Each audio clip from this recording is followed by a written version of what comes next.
Nagilas tayong dalawa. Pinatawag tayong 25 players yun, natatanda mo. Nung napasama ka sa tryout, napasama yung pangalan mo, masaya ka ba nung natawag yung pangalan mo sa tryout? Oo, kasi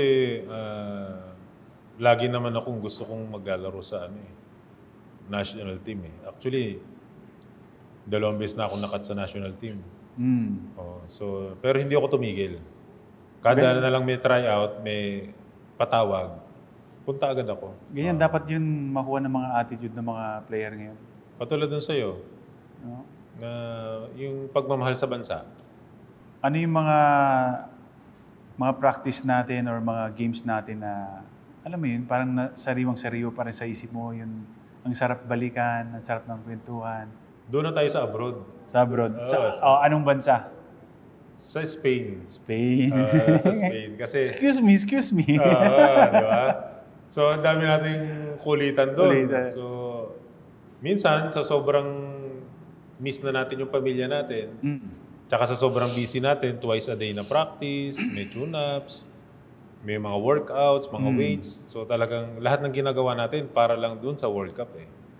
Nagtutulungan din tayo. Tama. Para maaliw natin yung isa't isa, di ba? Punta tayo dito, bili ice cream, ganyan. Pintuan, no? Pasyal-pasyal lang. Bike tayo, bike. Bike tayo papunta Japet sa beach. Aguilar. Diba? Si Junmar. Diba? Si Gary. Jason, si LA. Sama-sama tayo doon. Buo tayo to, no? Buo tayo. Lagi tayo magkakasama kasi. Magluluto. Sama-sama tayo magluto. Tsaka 2 months yata tayo nagsama-sama. 47 days. 47 days. Kilala ko na nga kung kanina yung utot eh. Sino umutot? Oy, ikaw yung Gary. Sino doon? Oy, ikaw yan. Kasi ang mga pinuntahan natin mga bansa nun, Lithuania, tsaka New Zealand. Ang Lithuania, binuo tayo nun. Team, sistema, sama-sama, depensa, lahat. Kung paano tatalunin yung mga kalaban. Tapos pagdating natin doon sa New Zealand, kay Coach Tab, doon naman naging matapang tayo. Dahil grabe yung pinagawa sa atin doon, yung mga tune-up game natin, di ba? Sobrang physical. Rugby player yung mga kalaban natin eh. Yung mga rugby player nila doon, sa rugby player din natin dito, iba. Yung mga rugby player natin dito, nasa tulay. Nasa ilalim ng tulay. Saan nila naglalaro? Di ba? Pero grabe yun, grabe yung pisikalan na yun, no? Ang lilit, pero grabe, mga bulldog, you know?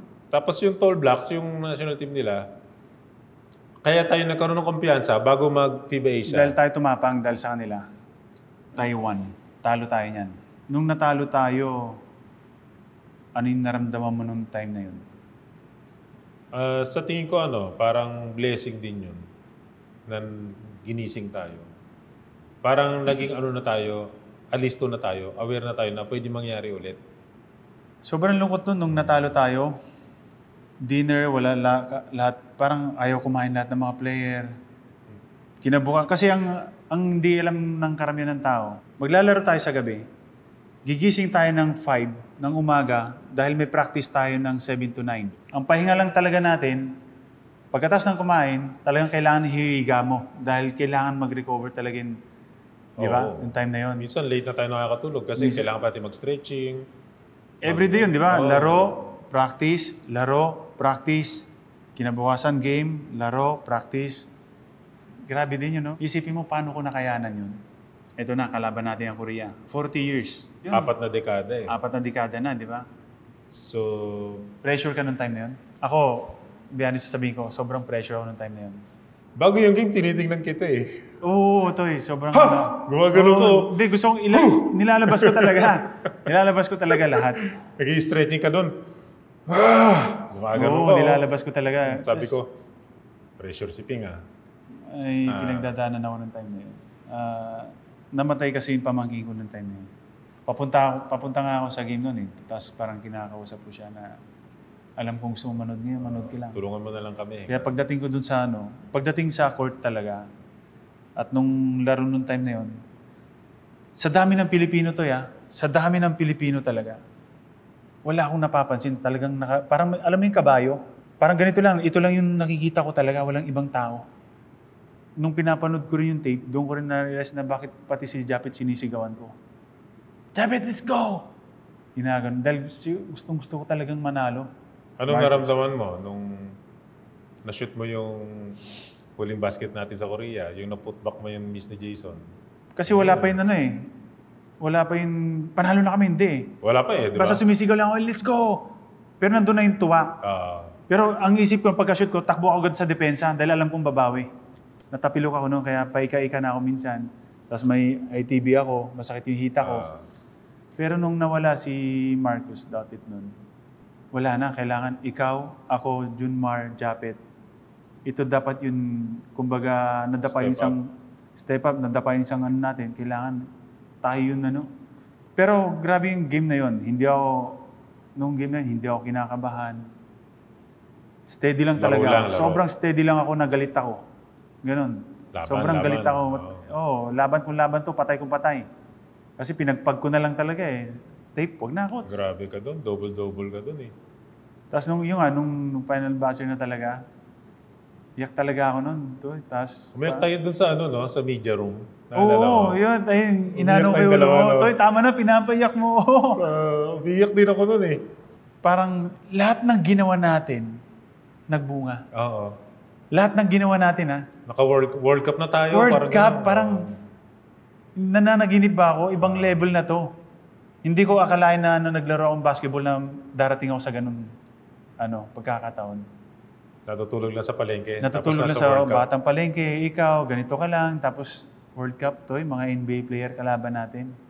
Pagkatapos ng Iran, binigay talaga natin lahat, di ba? Ako Todo hindi ko yun. na kinaya. Oo, todo yun. Second half lang talaga ako naglaro ka, coach. Hindi ko na kaya, nanlalamig na ako. Kinabukasan, uwi tayo, pero diretso tayo hospital. Tama? Ako din. Dumiretso ako hospital. Tusok dito, tusok dyan. Ako nakauwi pa. Oh. Sabi ko, parang hindi ko kaya. Sabi ko, dahil mo ako sa ospital. Nanlalamig ka? Hindi ko alam na nararamdaman ko. Ako, nanlalamig na nanginginig ako. Walang maipaliwanag yung doktor. Hmm. Ngayon, inisip ko na lang na na-exceed yung limit ng kakayanan ng katawan natin. Noong naglaro tayo, na dapat hanggang dito lang tayo.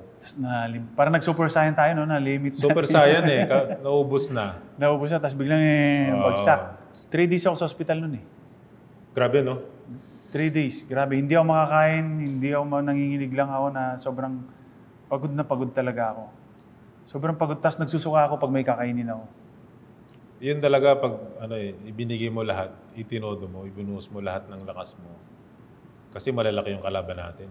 Kahit nung na-stop na natin ni Gabe, yung huling tira ng Korea, nandun ako sa sulok. Kasi pag supalpal ni Gabe, ako nakakuha eh. Tapos dinribble ko, binigay ko sa kanya. Pumunta ako sa corner.